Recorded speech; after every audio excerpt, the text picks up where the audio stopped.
C সমাজবিজ্ঞান দ্বিতীয় পত্র অধ্যায় ৩ প্রত্নতত্ত্বের ভিত্তিতে বাংলাদেশের সমাজ ও সভ্যতা বহু নির্বাচনী প্রশ্নের উত্তর। আদিম সমাজে ব্যবহৃত তৈজসপত্রাদি কিসের নিদর্শন? প্রত্নতাত্ত্বিক নিদর্শন। প্রত্নতত্ত্ব কী? অতীতের ধ্বংসাবশেষ সম্পর্কিত পাঠ। প্রত্নতত্ত্বের আলোচ্য বিষয় অতীতের ধ্বংসাবশেষ। সভ্যতার পথে মানুষের যাত্রার ইতিহাস কি বিশ্লেষণ করলে জানা যায়? উত্তর, প্রত্নতাত্ত্বিক নিদর্শন বিশ্লেষণ করলে জানা যায়। নিচের কোনটি প্রত্নতত্ত্বের অধ্যয়নের বিষয়? জীবজন্তুর ফসিল। প্রত্নতত্ত্বের প্রধান উদ্দেশ্য কী? প্রাচীনকালের মানুষের ইতিবৃত্ত খুঁজে বের করা। জিওগ্রাফিন গ্রন্থটি কে রচনা করেন? টলেমি। সভ্যতা কোথায় গড়ে ওঠে? একটি নির্দিষ্ট অঞ্চলে। বাংলাদেশে প্রাপ্ত প্রত্নসম্পদের মধ্যে রয়েছে ইমারতের ধ্বংসাবশেষ, মন্দির, বৌদ্ধবিহার। আমাদের দেশে উল্লেখযোগ্য প্রত্নস্থানসমূহ হল রাজশাহীর পাহাড়পুর, বগুড়ার মহেস্থানগড়, নরসিংদীর ওয়ারী বটেশ্বর। নিচের উদ্দীপকটি পড়ো। ৭৯ এবং ৮০ নং প্রশ্নের উত্তর দাও। প্রত্নতত্ত্ববিদগণ প্রাচীন সমাজকে দুই ভাগে ভাগ করেছেন, যথা প্রস্তর যুগ ও ধাতু যুগ। উদ্দীপকে প্রস্তর যুগ বলতে কোনটিকে নির্দেশ করে? উত্তর, লেখন পদ্ধতি পূর্ব সমাজকে নির্দেশ করে। উক্ত উদ্দীপকে ধাতু যুগ বলতে যেসব যুগকে বোঝায় তা হল তাম্র ও ব্রোঞ্জ যুগ, লৌহ যুগ। প্রাচীন প্রস্তর যুগকে কিসের ভিত্তিতে ভাগ করা যায়? উত্তর, অর্থনৈতিক। জাভা মানব কোন দেশে পাওয়া যায়? উত্তর, ইন্দোনেশিয়ায়। প্রাচীন প্রস্তর যুগের শেষ দিকে মানুষ কি করতে শুরু করে? উত্তর, নদী ও সমুদ্রে মাছ ধরা। পালেও শব্দের অর্থ কী? পুরাতন। লিথোস শব্দের অর্থ কী? পাথর। প্রাচীন প্রস্তর যুগ কোনটি? প্রস্তর যুগের প্রথম পর্যায়।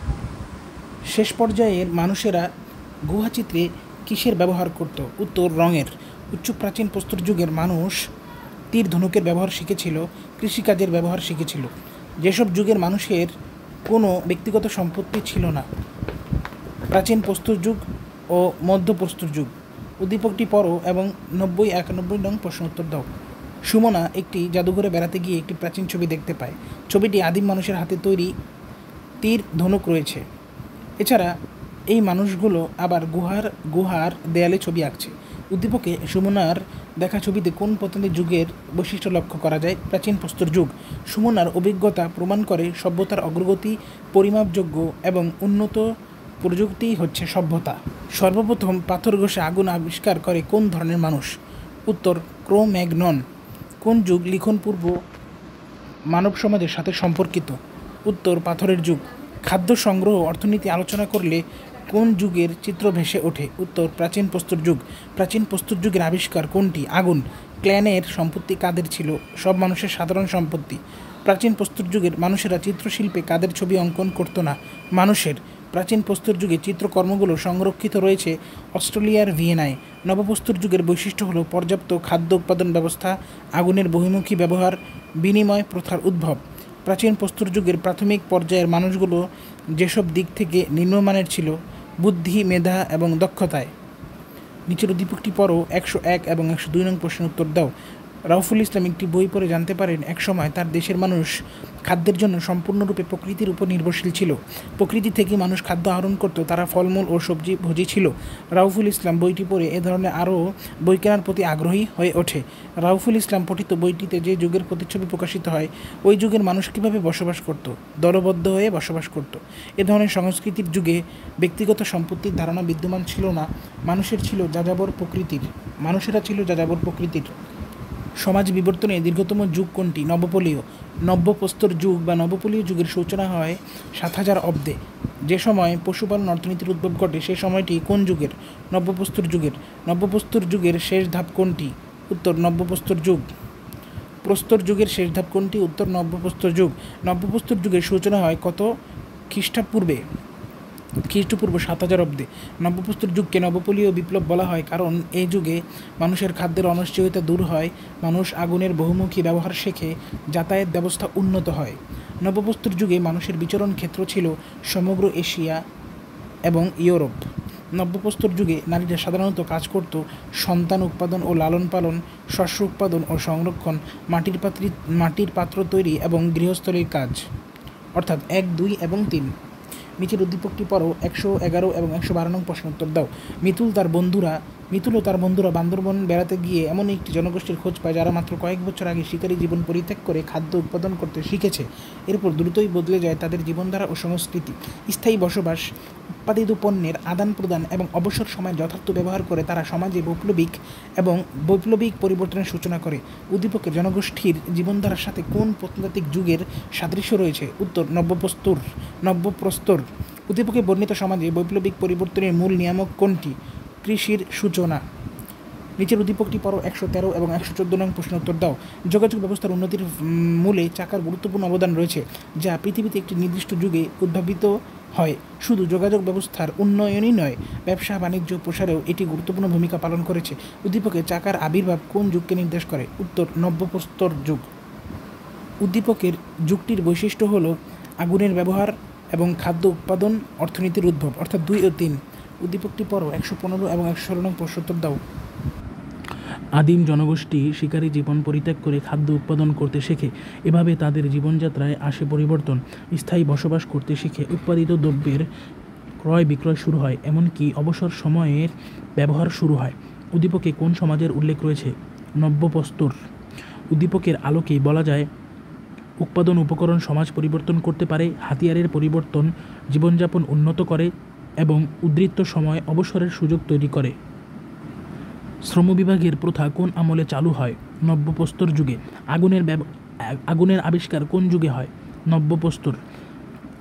মৃৎপাত্রের ব্যবহার কোন যুগে শুরু হয়? নব্যপ্রস্তর। মানব ইতিহাসের দীর্ঘস্থায়ী যুগ কোনটি? নব্যপ্রস্তর। লাঙলের ব্যবহার কোন যুগে শুরু হয়? নব্যপ্রস্তর যুগে। নব্যপ্রস্তর যুগে পরাজিতদের কিসে পরিণত করা হতো? ভূমিদাস। কখন স্বয়ংসম্পূর্ণ অর্থনীতি বিকাশ লাভ করে? উত্তর নব্যপ্রস্তর যুগে। নব্যপ্রস্তর যুগের মানুষেরা অভাবনীয় সাফল্য অর্জন করেছিল বিনিময় প্রথা চালুতে এবং সমাজ কাঠামো ও প্রশাসনিক অগ্রগতিতে। নিচের উদ্দীপকটি পড়ো এবং 125 এবং 126 নং প্রশ্নের উত্তর দাও। মিতুল ও তার বন্ধুরা বান্দরবন বেড়াতে গিয়ে এমন একটি জনগোষ্ঠীর খোঁজ পায় যারা মাত্র কয়েক বছর আগে শিকারী জীবন পরিত্যাগ করে খাদ্য উৎপাদন করতে শিখেছে। এরপর দ্রুতই বদলে যায় তাদের জীবনধারা ও সংস্কৃতি। স্থায়ী বসবাস, উৎপাদিত পণ্যের আদান প্রদান এবং অবসর সময়ের যথার্থ ব্যবহার করে তারা সমাজে বৈপ্লবিক পরিবর্তনের সূচনা করে। উদ্দীপকের জনগোষ্ঠীর জীবনধারার সাথে কোন প্রত্নতাত্ত্বিক যুগের সাদৃশ্য রয়েছে? নব্যপ্রস্তর। উদ্দীপকে বর্ণিত সমাজে বৈপ্লবিক পরিবর্তনের মূল নিয়ামক কোনটি? কৃষির সূচনা। ব্রোঞ্জ যুগে কিসের গাড়ি আবিষ্কৃত হয়? গরুর গাড়ি। কবে ব্যবসা বাণিজ্য আন্তর্জাতিক রূপ লাভ করে? ব্রোঞ্জ যুগে। পাথরের পর মানুষ প্রথম কোন ধাতুর ব্যবহার শেখে?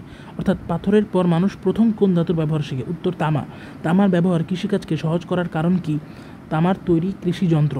প্রথম কোথায় ব্রোঞ্জের ব্যবহার শুরু হয়? মধ্য এশিয়ায়। তাম্রযুগ হল নব্যপ্রস্তর যুগের সমাপ্তি। নগর সভ্যতার প্রস্তুতি পর্ব। ব্রোঞ্জ যুগের উল্লেখযোগ্য সভ্যতা হিসেবে তুমি নির্বাচন করবে মিশরীয় সভ্যতা, সুমেরীয় সভ্যতা এবং ব্যাবিলনীয় সভ্যতা। নিচের উদ্দীপকটি পড়ো। 134 থেকে 136 নং প্রশ্নের উত্তর দাও। হাসান তামার আবিষ্কার সম্পর্কে জানতে চায়। শ্রেণী শিক্ষক বলেন তামা নব্যপ্রস্তর যুগের শেষ দিকে আবিষ্কৃত হয়। বিভিন্ন জায়গায় তামার নিদর্শন পাওয়া গিয়েছে। উদ্দীপকে যে দ্রব্যটির উল্লেখ রয়েছে সর্বপ্রথম কোথায় তার নিদর্শন পাওয়া যায়? উত্তর মিশরে। উদ্দীপকে যে দ্রব্যটির উল্লেখ রয়েছে ব্যাপকভাবে কখন থেকে তার ব্যবহার শুরু হয়? খ্রিস্টপূর্ব 4000 অব্দে। উদ্দীপকে বর্ণিত যুগ ছিল মৌলিক আবিষ্কারে সমৃদ্ধ। এসব আবিষ্কারের মধ্যে উল্লেখযোগ্য কৃষিকাজ ও পশুপালন, মৃৎশিল্প সৃষ্টি, অর্থাৎ 1 ও 3। কোনটি লৌহ যুগের বৈশিষ্ট্য? উত্তর পেশাভিত্তিক শ্রেণী সৃষ্টি। নিচের কোনটি লৌহ যুগের অবদান? শিল্পের প্রসার। কোনটিকে শিল্প সভ্যতার ভিত্তি বলা হয়? যন্ত্র চালিত শক্তি। আধুনিক সভ্যতার ভিত্তি কোন যুগ? লৌহ যুগ। মানব সভ্যতার ক্রমবিকাশের সর্বোচ্চ স্তর কোন যুগ? লৌহ যুগ। লোহা শিল্পের সূচনা করেছিল হিট্টাইটরা। লৌহ সংস্কৃতির আদি উৎপত্তি স্থল কোনটি? হিট্টাইট। নিচের উদ্দীপকটি পড়ো। 144 ও 145 নং প্রশ্ন উত্তর দাও। সমাজ বিকাশের একটি পর্যায়ে এসে মানুষ ধাতুর ব্যবহার শেখে। দামে সস্তা ও মজবুত এক প্রকার ধাতু ব্যবহার করে মানুষ কৃষি ও শিল্প ক্ষেত্রে বৈপ্লবিক পরিবর্তনের সূচনা করে। উদ্দীপকে কোন প্রত্নতাত্ত্বিক যুগের কথা বলা হয়েছে? লৌহ। উদ্দীপকে উল্লেখিত ধাতুর ব্যবহারের ফলে নগরের বিকাশ ঘটে, যাতায়াতের ব্যবস্থার উন্নত হয়। নিচের উদ্দীপকটি পড়ো। 146 থেকে 148 নং প্রশ্ন উত্তর দাও।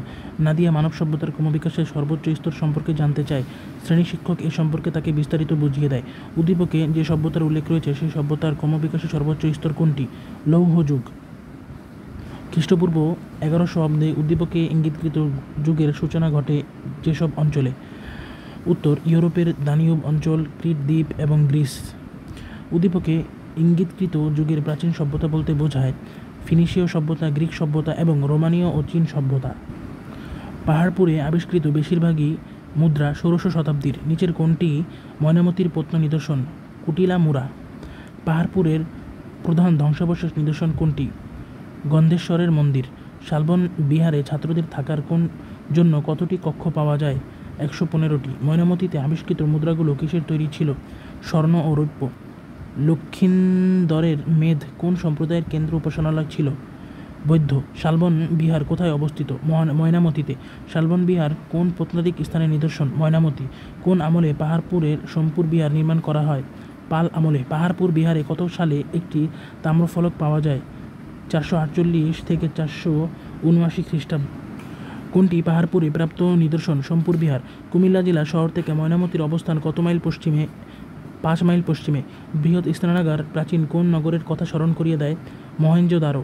সিন্ধু সভ্যতার প্রশাসনের অন্যতম গুরুত্বপূর্ণ কাজ ছিল নগর পরিকল্পনা। ময়নামতিতে প্রাপ্ত বোধিসত্ত্ব মূর্তিটি কিসের তৈরি? স্বর্ণের তৈরি। ময়নামতিতে আবিষ্কৃত মুদ্রাগুলো কিসের তৈরি ছিল? স্বর্ণ ও রৌপ্য। সোমপুর বিহার নির্মাণ করেন ধর্মপাল। ময়নামতির কটিলামুড়ায় কয়টি স্তূপ রয়েছে? প্রায় 3টি স্তূপ রয়েছে। বাংলাদেশের মানব সভ্যতার ইতিহাসে সেরা কীর্তিগুলোর অন্যতম হল সোমপুর বিহার। বাংলাদেশের সমাজ ও সভ্যতার বিকাশের ক্ষেত্রে কিসের অবদান গুরুত্বপূর্ণ? পাহাড়পুর বিহার। কত শতাব্দীতে জৈনরা জৈন বিহার পরিত্যাগ করেন? সপ্তম শতাব্দীতে। পাহাড়পুর বিহারটিতে কার আমলের মুদ্রা পাওয়া যায়? উত্তর খলিফা হারুনুর রশিদ। প্রত্নতাত্ত্বিকগণ রূপবান মুরার কিসের সন্ধান পেয়েছেন? বৌদ্ধ মূর্তি। খোদাই পাথর ভিটা সম্পর্কে সঠিক তথ্য হলো এর স্থানীয় নাম খোদাই পাথর ডিবি। পূর্বে এর নাম ছিল খোদাই পাথর ডিবি। পাহাড়পুর গড়ে ওঠে বৌদ্ধ ও হিন্দু ধর্মকে কেন্দ্র করে খ্রিস্টপূর্ব 8ম শতাব্দীতে। শিলাদেবীর ঘাট সম্পর্কে যে তথ্যটি সঠিক সেটি হচ্ছে করতোয়া নদীর পাড়ে অবস্থিত, বগুড়ায় অবস্থিত। ময়নামতি লালমাই এলাকার উল্লেখযোগ্য কীর্তি হল শালবন বিহার, আনন্দ বিহার, ভোজ রাজার বাড়ি। নিচের উদ্দীপকটি পড়ো এবং 176 ও 77 নং প্রশ্ন উত্তর দাও। শীতের ছুটিতে অপু তার বন্ধু বান্ধবীর সাথে কুমিল্লার একটি পাহাড়ি অঞ্চলে বেড়াতে যায়। সেখানে খ্রিস্টীয় 8ম শতাব্দী পর্যন্ত বৌদ্ধ সংস্কৃতি ও সভ্যতার বিকাশ ঘটেছিল। উদ্দীপকে অপুর বেড়াতে যাওয়ার সভ্যতাটি পাঠ্যপুস্তকের কোন সভ্যতাকে ইঙ্গিত করে? উত্তর ময়নামতি। উক্ত সভ্যতাটির ঐতিহাসিক গুরুত্ব হল এ যুগের সমাজ ও সংস্কৃতি ছিল প্রধানত ধর্ম দ্বারা প্রভাবিত।